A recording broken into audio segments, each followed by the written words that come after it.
My nipples. My nipples. I'm gonna put on a shirt because it's weird now that I've said it.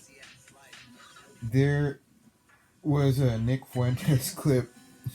My conservative turned liberal uh, Chinese Mexican friend, well, he's Filipino and Peruvian, sent me, and he was saying how fucking Bad Bunny. It kind of reminds me of that Dear Sir Cat Power album. It's just like a guy's chest on it. And he was saying how fucking lame Kid Rock is. And it's like, yeah. And he's a pedophile. You know, in terms of, that's thrown around a lot, I know. But, it's not statutory. Look up Kid Rock statute. And I know catchatory, statutory, mishmash, bim bam, and a little slim slam, right? Sorry, I'm playing some Pokemon Showdown. Draco Meteor. Let's see. Well, that guy's at 40 something. So I think maybe that could be a good move. I'm gonna get a shirt real quick. Statutory, catchatory. And he was saying how lame it was, and it made me think the whole phenomenon with Donald Trump 2024 is this. Because people were like, oh, how could Donald Trump, you know, not lose after everybody was so angry at him, but they forget that reality is sinusoidal. So the sentiment bobs back and forth, and the president. Okay, shut my door. Shut my fucking door, or I'll shut my door. You fucking meanie. You fucking meanie poo. I didn't know you were home.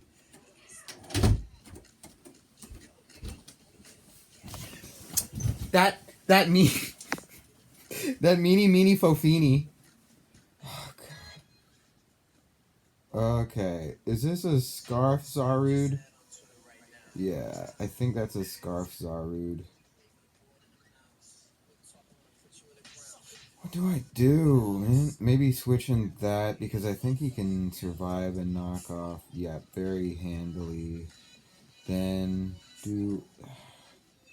Got that Iron Crown, so I'm gonna paralyze something.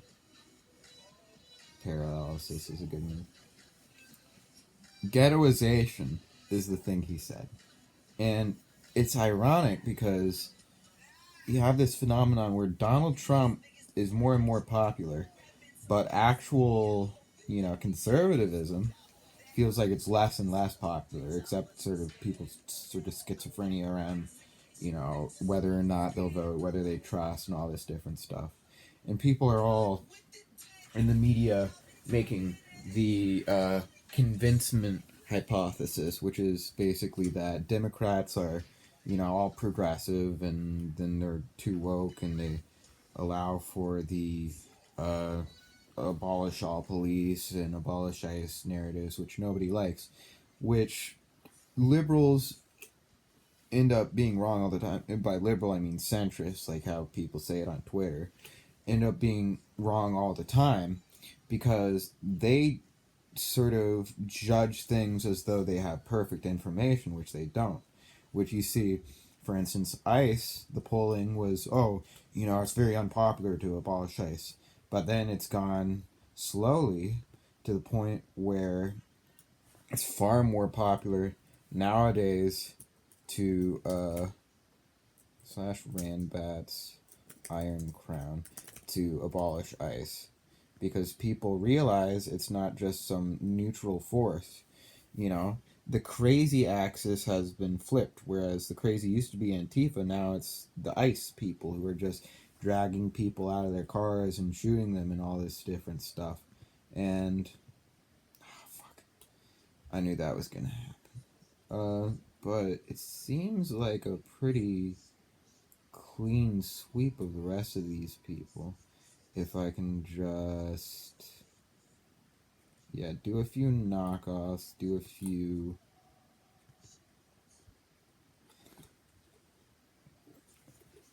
is the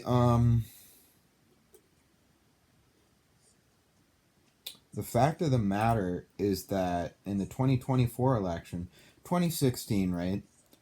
Donald Trump was a certain amount of popular, and you have to do popular, unpopular versus, you know, you don't want to be unpopular, but you also don't want nobody to hear about you. So Donald Trump is that any publicity is good publicity.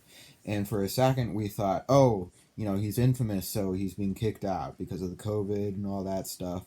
But then naturally people confused that and they thought, oh, there's some sort of overarching narrative, which there wasn't, because everybody's going to think, oh, he's an antichrist, or this is how we solve the thing. And then uh, their sort of solvency on that issue, their sense that it matters who the president is going to wax and wane.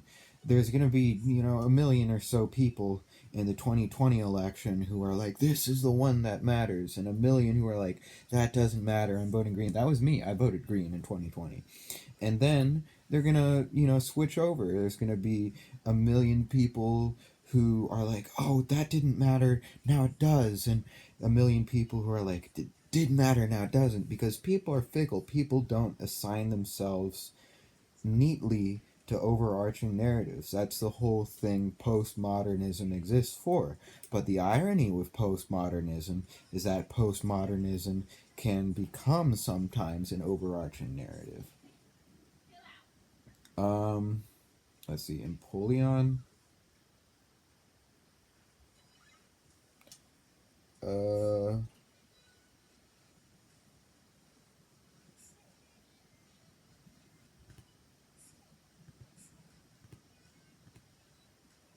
how did it? The surf did all that damage? Come on, man. I'm being walled by an Empoleon right now. Absolutely walled. I have nothing for this Empoleon. But I think I'm going to upload this to YouTube probably. For instance, in Miami, it swung very heavily to Trump. And in the modern day sort of way of thinking, it's easy to think of grand narratives and think like, oh, because that happened, therefore it's going to be solid, right? But then a lot of Mexicans and et al. Hate Trump now. They're like, fuck that guy. What? And that didn't hit it first for some reason. Surf did 30%. How did it get a crit? Or I guess that guy just has basically no HP? I don't know.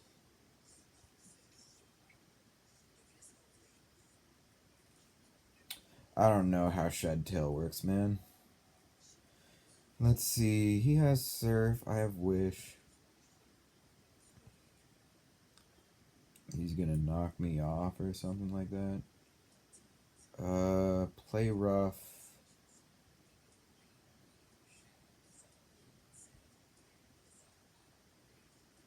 Okay, I have to get a crit now, I think.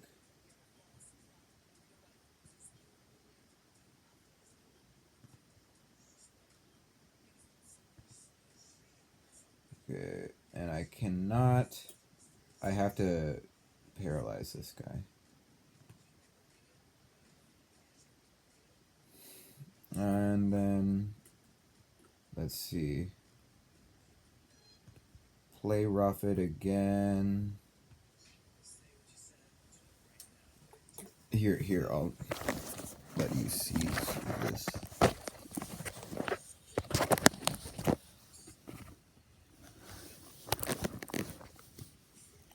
Is that good enough? So that's such an awkward angle to film it at, but it works. So anyway, the whole thing with Miami in 2024 was it switched blah blah blah, right? But it was localized. People forget. Uh, Take for instance the okay, let's see. 1968 election. In the 1968 election, the Democrats lost, and they lost 72, and but then, the political favor switched back with Carter. But then after Carter, it switched back because of, in part, foreign policy and in part, um, domestic policy, oil prices, energy prices. Because Carter, was honest in the Middle East to an extent and tried to be a real person. But in contrast, Reagan was just a lying piece of shit. And that was a rising star of Christian conservatism. And everybody thought he was hot because he was an actor, even though he was senile and old as fuck and ugly. But people just didn't really have brains back then. The whole thing, the Christian right, didn't really exist before, because what was that? That was Gerald Ford. Gerald Ford was just like a football player. He was like charismatic and nice, and he wasn't all in on the Christian stuff. He wasn't that fucking annoying. Um, Barry Goldwater, not that fucking annoying. Richard Nixon, even not that fucking annoying. He was just a gay furry, you know. And then, fuck it. Going back, the Republicans just, they didn't have that much of a grip with the sort of mainliners, which is the main base they sort of had before Reagan. But after Reagan, you have all these Reagan Democrats, a lot of them Baptists, and a lot of it is politicized around Baptists, even though Jimmy Carter was a Baptist. But these are all localized things. Even during the Reagan years, there was a high amount of Democratic power in the White House, and in the Congress. It took until the Republican Revolution in the 94 election for the Republicans to win back the Senate and the House, especially the House, because the House for a long time was mostly Democrat. This doesn't mean it was mostly liberal, of course, because bear in mind this is a time when you have a lot of Southern Democrats. But it does mean that at least you have a highly maybe economic populist or at least anti-Reagan coalition. Or I don't know what the fuck I'm saying. But anyway, Miami is highly localized phenomenon because the thing is you have the turnout game, you have low propensity voters who are the biggest voters for Trump, uneducated voters. This big manosphere phenomenon definitely takes a part, and a lot of that is centered in Miami. Those podcasts where you have like 12 OnlyFans girls and 2 insecure guys who are fucking lame ass virgins, if not literally, then spiritually virgins. And that shift was massive. The shift on the Rio Grande Valley border was massive because the fact is that these are pragmatic people. They are working in large part in these border industries that Biden locally, and again, this is local, so grand narrative is sort of askewed. It's not listened to. The local is this highly Christian population that thinks the current president is always the Antichrist, that is always anti-incumbent. Look it up. The, or I forget, or is always pro-incumbent because 2012 shifted more toward Obama, this Rio Grande Valley. 2004 shifted more towards Bush, Rio Grande Valley. Now, what is there to say about 2020? Wait, let me look that up. U.S. Election Atlas. This isn't always the case, but let's see. 2004, look at the Rio Grande Valley. And you see fucking piece of shit. But what if I do it like that? It's Rio Grande Valley, South Texas. It's swinging toward Bush. 2012. Texas. Rio Grande Valley, swinging toward Obama. 2020. I don't really remember the information on this. Rio Grande Valley, swinging toward Trump. It's pro-incumbent. 2024. Would have swung toward Biden, but Kamala is in there. Swung toward Trump. 1996.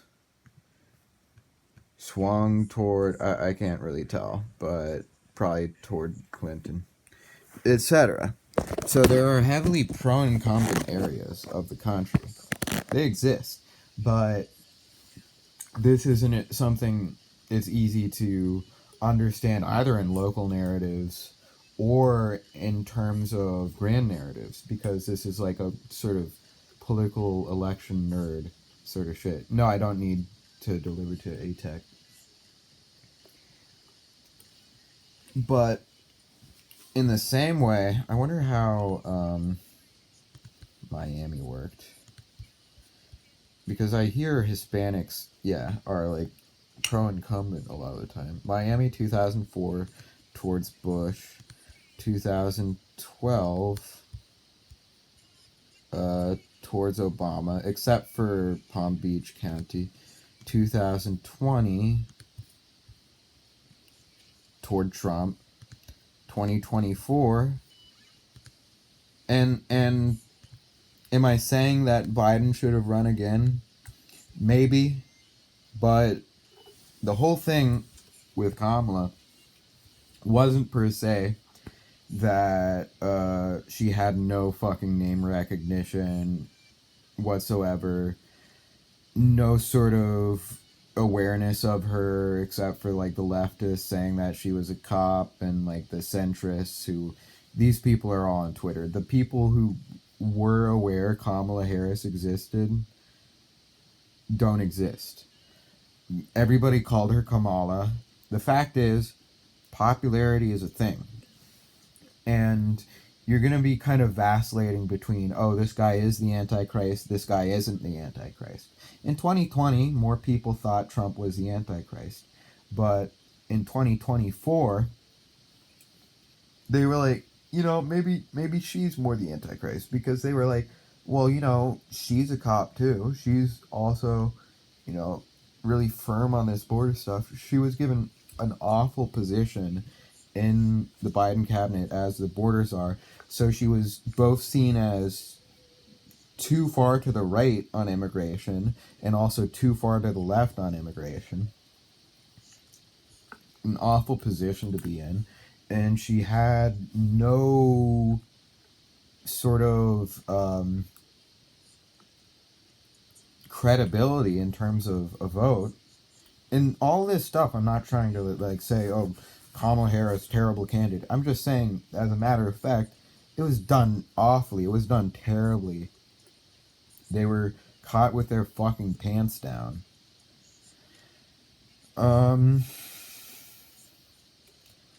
But going back to the Nick Fuentes clip I started this video talking about, the fact of the matter is Trump raises in popularity.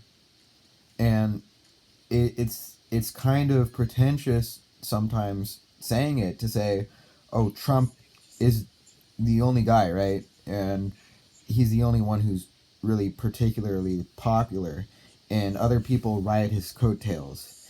And people who are actually MAGA are like unpopular because people all think they're freaks, compared to like Donald Trump, who's actually charismatic and can kind of square that sort of Nazi versus celebrity angle. And then people are like, hey, why are you saying he's a Nazi, But then they see Carrie Lake and they're like, she's actually a Nazi, or she's actually delusional and a grifter and retarded. They see her for who she is.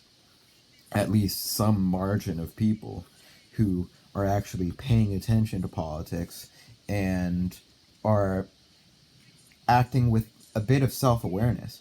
because you have to give people the right to be both retarded and smarter than you would expect them to be at the same time. This is the mercurial situation we live in, where everybody always knows something you don't and doesn't know something you do.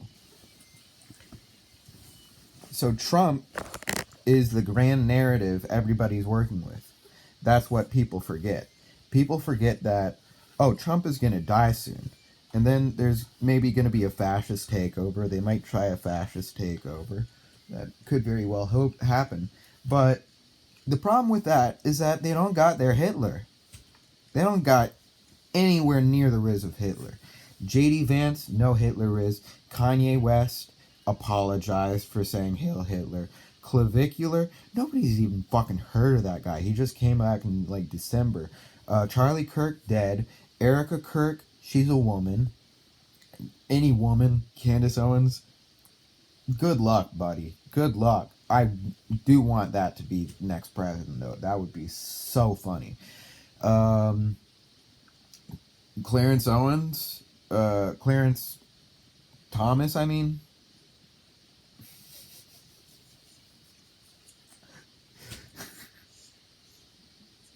Thurgood Marshall, obviously corrupt. The only reason he hasn't been kicked out of office is because the Supreme Court is an entirely undemocratic office that has an infinite backlog and isn't changed because of, people being too fucking liberal and procedure brained for like so fucking long. Because it's only been since 2016 that Democrats have actually been like, oh, we can actually change stuff without just being sort of that one guy, Limburg, from fucking Office Space. Bill Clinton was Limburg. Barack Obama was Limburg.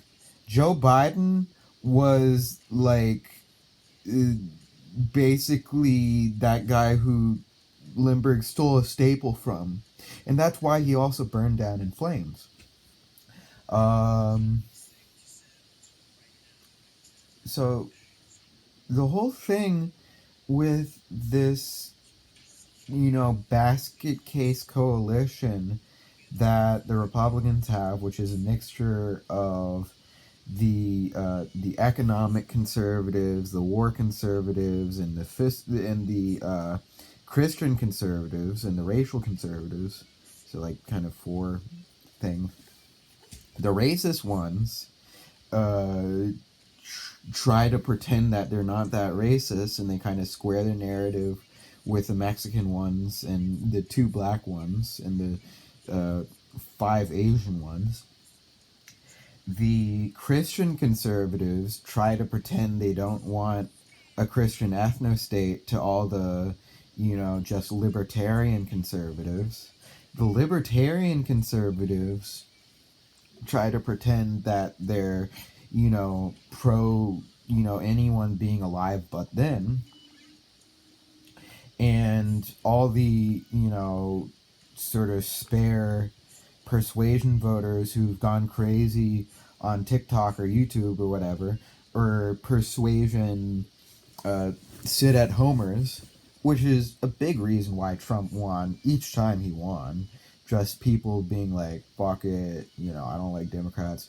Though you won't hear that from the New York Times. You won't hear that from the Washington Post, because they're not trying to validate any of those people's narratives. They don't give a fuck. Because anybody who reads the New York Times, anybody who reads the Washington Post, they're trying to appeal to their audience. And their audience doesn't give a fuck about non-voters. Their audience is all highly educated, maybe aspirational middle class, latte drinking, sort of woke people who want to organize things in such a way where we forget that these educated people are also really fucking retarded, and they have no space for, oh, there's people that I actually need to listen to and persuade and sort of hear out. And they're not Christian, so they can't. A lot of these non-voters are like schizophrenic Christian people who are just like, my beliefs aren't really tended to by either side. I want, or they're like drug addicts. That's the two kinds. The two kinds of non-voters, or three kinds. There's people who are working, right? Who don't give a fuck, and they're sort of libertarian leaning. They're just like, nobody's helping me. They're taxing me. There's a schizophrenic Christians who are like, nobody's trying to bring about God's kingdom on earth. And also, I believe in freedom of religion. And then there's the drug addicts or former drug addicts who are just like, and then they're the coolest people, so they're too cool for voting. You know, everybody's retarded. The drug addicts are retarded. People who are working are retarded, but they keep this fucking country up. The Christians are also retarded, but they keep us morally upright. Some of them. If you're not fucking that mega pastor who has the big ass plane, then you're probably like. And everybody's for grand narratives. Everybody's for grand narratives. Atheists are for grand narratives. Atheists are all gonna be like, oh, we should fucking destroy all religion. Religion bad, blah blah blah. Grand narrative. Or they're like, we need to take back Christianity from the Republicans. We need to take that back. Grand narrative. You're not actually fucking trying to like be a Christian. You're just trying to use it for your own gain. You know? So shut the fuck up. You're not actually a Christian. So like just shut the fuck up. If you are a Christian, also, try to listen. Try to shut the fuck up sometimes. Because sometimes God isn't talking directly to you, he's talking through other people, And he's not talking to the thing you hear from other people, which is just this like babble, right? And you're trying so hard to like organize it. Hashem, in A Serious Man, where Leonard's character from A Big Bang Theory, or Howard rather, he's like, look at the parking lot, Larry. That's what I always want to say to my friend Dominic. I want to say, look at the parking lot, Dominic. Just enjoy it. I don't know, man. And everybody's trying to get to the end of the argument. My friend Dominic, he's always trying to argue out. He's a brilliant person, but he's trying to find the grand narrative. Which I'm not saying there is no grand narrative, right? I'm not saying that either. But I am saying so many times when we try to construct it, it's errant. And I'm not saying every time. I'm not saying every step in our construction of it that it is an errant. But I'm showing you each of these points is in error.